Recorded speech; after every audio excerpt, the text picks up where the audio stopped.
Ah, yuck. It's bloody windy and cold. Phew. Bob's on a nice ride about on his KTM.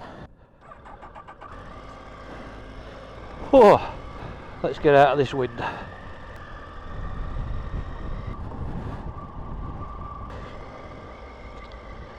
Oh, chimney bank with no ice. Oh, so nice. Yeah, where were I? Oh yeah, shower. I think that's the last thing I was talking about. Yeah, so I don't know how long it's going to take to get my new one.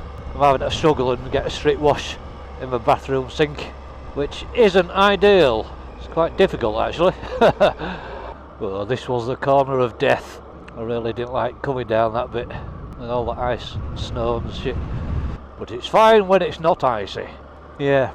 Anyway, so that was part one of my shit day yesterday, not getting my shower fixed. And I don't know if you remember, quite a few times I've had this neck, shoulder, back sort of problem thing with on my arm, like a trapped nerve or something. Anyway, I eventually got an appointment for an MRI, it's ages ago now, and it was just wearing off as I went from a MRI. And then I didn't aim out for months, and it got better, which it does. It does get better, but then it just comes back again randomly. Anyway, I got a letter about 3 weeks ago saying, because I was supposed to have an appointment to see a neurosurgeon at Hull, as we Yorkshire people say, Hull. Anyway, I got a letter about 3 weeks ago saying that my appointment was cancelled due to COVID and all that shit, and that they booked me a telephone appointment, which was 3:30 yesterday. Oh well, my shoulder, neck, arm, whole thing's been fine for a fair few months, 3-4 months. So that, he'll just say, "No one can do about it. It's healed itself. I'll discharge you." And that's what I was expecting. But then he says they checked my MRI, and yes, I've got a damaged nerve that comes out onto the left side of my spine. And he says it's also damaged and comes out on the right side. How much pain do you have on your right? I says, I don't have any. He says, oh. He says, I'm surprised because, the damage is quite bad. I says, this is why you're getting all the pain and everything else. Oh, right. So I says, what's the options? He says, well, you're not having trouble at the moment, are you? I says, no. He says, well, there's not we can do. I thought, right, here we go, not we can do. Just live with it. Yeah, he says, there's not we can do at the moment, because although it's damaged, it's not troubling you. He says, but as soon as it starts troubling you again, as soon as it flares up, get in touch with your doctor, tell him you need an MRI. They'll get you they'll get you one booked in pretty much straight away, and we'll get you an appointment with him, neurosurgeon in Hull, and we'll do surgery. Alright, which that worried me a little bit, surgery, what they're doing. Alright, surgery, so what does that entail? He said, well, basically it's minor spinal surgery. We see if we can save the nerve, not spinal nerve. Oh, I hope not, he didn't actually say it wasn't.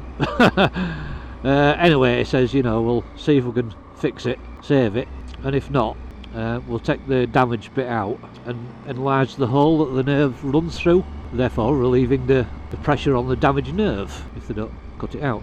He did say there's risks because it is spinal surgery and end of the day. So yeah, that was a bit of a shock because I was expecting to say, just when it flares up, take painkillers, there's nothing we can do about it. When I had that initial MRI, I phoned doctors up for results, and they says, oh, can't see out on it. We'll still send you to a neurosurgeon.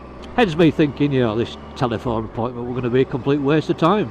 I mean, it was sort of, but it wasn't because I found out that what's causing it, and I know there's a solution to it.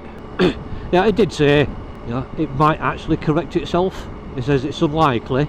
He's expecting it to flare up again. I says, well, what causes it? He says, we don't know. Not what causes the damage, but what causes it to flare up.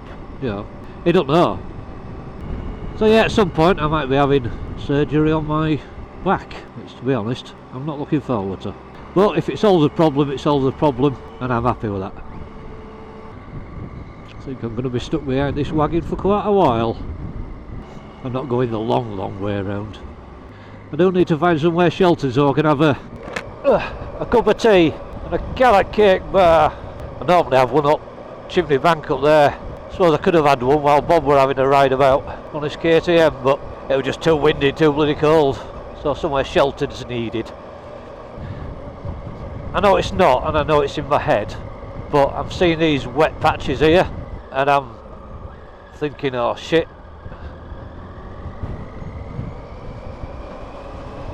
Thinking, oh shit, ice. Yeah, I know it's not ice, but seeing the bits of snow that's left on the side of the road, you know, it just playing fuck with my head. I need to relax and let my body know that it's not ice, if you know what I mean. It's because last time I came this way, it was the Chimney Bank ice ride, wasn't it? And it, you know, it was fucking stupid. It was really stupid. No idea why I did it. Such is life, I say, such is life. Big shout out again to Teddy on tour. Michelle, are you smiling? Yeah, she's got a couple of proper vlogs up there now. And you know what? I'm so impressed with the vlogs. I am. She's picked it up so quickly. Not the talking on the mic, you know, the editing and everything else. You know, she's taken to it like a duck to water, basically. No offence, Michelle, but I thought you were going to be, you know, pretty shit when it came to your videos to start with. Well done. Proud of you.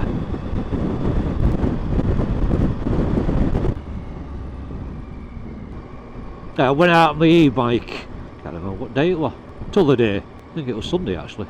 Saturday I gave it a couple of days before I gave it a right good clean, and then Sunday morning I was fiddling about with settings on it, seeing if I could extend the battery life, you know, the mileage, by changing the power mode settings rather. Then I threw it in car, drove up to Ravenscar, and I'm going to ride along Cinder Track up to Whitby, past Whitby and then back. Now if you know Cinder Track from Ravenscar towards Whitby, it's pretty much all downhill. I don't mean big downhill, there's a few big downhills, but it's all, you know, downhill. So I didn't actually have my bike switched on for miles until I came to a particularly muddy steep climb where track crossed a road. So right, I'll turn it on, start using my e-bike now, it's getting a bit harder. And it didn't bloody work. And then it worked for a bit, and then it didn't, then it didn't. So I ended up sitting outside at track and basically ripping out wiring out and seeing if I could find problem.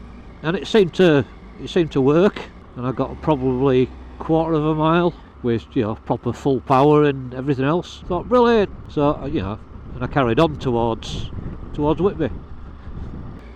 And I got about another quarter of a mile and it died completely. Had a fiddle again, no, didn't work. So I had at least 4 miles of all uphill. Some steep, some just really gradual, but it was all uphill back to the car. Bah, fucking hell, did that knock shit out of me. It were hard work. It would have been easier on a normal mountain bike, but like I've said before, e-bikes weigh a bloody ton, and there is a certain amount of resistance when you're pedalling, although that is minimal. So yeah, it was a bloody difficult ride with that, and I still haven't fixed it. I've no idea what's wrong. Well, I have an inkling. I mean, I did post something on Facebook on EMTB groups and stuff, unrestricted e-bike pages and what have you, and I got some amazing comments and help feedback. You know, some of them were, well, what I think way off the mark. Quite a lot of them were just common sense stuff that I'd already, you know, thought about and tried to sort. And then there were some that, do you know what, it sounds like that. So I've got a few things to try. Before I do all else, I think I'm going to check the wiring, because I think maybe there's a break in wiring, particularly the wire that goes from the battery to the motor, because the battery's working, it's fully charged, loads of power there. My dashboard's working, my brake sensors are working, because it has brake sensors that automatically cut off the motor when you pull your brakes, so you haven't got your brakes and your motor going at the same time. So at first I thought it was that, turns out it's not. My sensors still work, although that morning I did tighten my brakes right up, but the sensor don't come on when I turn it on and I'm pedalling, so I know the brake sensor's not activating, so it can't be that. I did try disconnecting my brakes completely, not so they don't work, but so they're not connected to dashboard, to motor, and it didn't make any difference. So highly unlikely it's all to do with brakes. Wow, well, we've got sunshine, don't know for how long. Yeah, and as John can attest to, I have a tendency for over tightening things, which usually means I break things.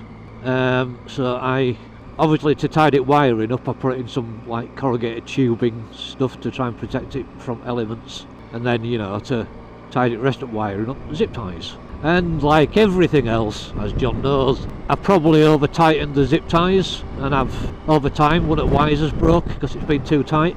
And I think maybe I didn't take into consideration the fact that the wiring comes from my crankshaft from motor up my frame towards my seat post, and because it's a full suspension, actually no, but yeah, because one of the wire goes onto the back swing arm where my speed sensor is, and if I've had that too tight, when my swing arm moves I might not have left enough slack and it might have damaged speed sensor cable.